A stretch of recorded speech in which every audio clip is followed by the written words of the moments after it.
landlords are still evicting people even though the federal government says it's not allowed, what loophole they're using, and what supervisors are doing to stop it.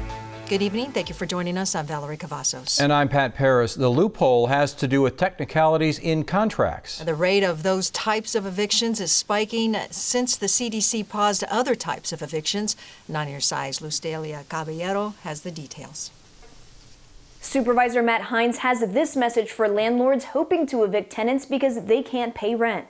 You can't use too many pets or poor landscaping or anything else that isn't a criminal activity as an excuse to evict someone. Hines says landlords are using something called material breach of contract to kick tenants out of their homes over seemingly small issues. It allows the landlords and their lawyers to say, oh, wait, you haven't trimmed the hedge in 2 months, or you have 2 cats instead of 1 cat. And so now I'm throwing you out because of a material breach of contract. And that language is a legal loophole that is not covered under the CDC's moratorium. So the Board of Supervisors stepped in and voted 4-1 to put an end to this loophole. These measures will build on the CDC's extension for the moratorium on evictions through March 31st. We really need to do what we can to protect folks from being basically put into a shelter or potentially homeless and on the street. Hines says before the pandemic, 6% of eviction orders in Pima County were attributed to material breach of contract.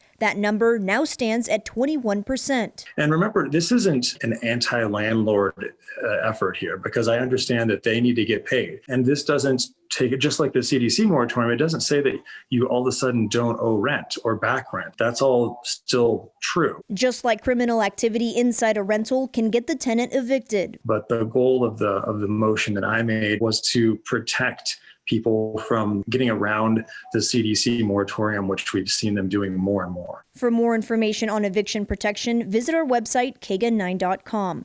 Luz Delia Caballero, KGUN 9, on your side.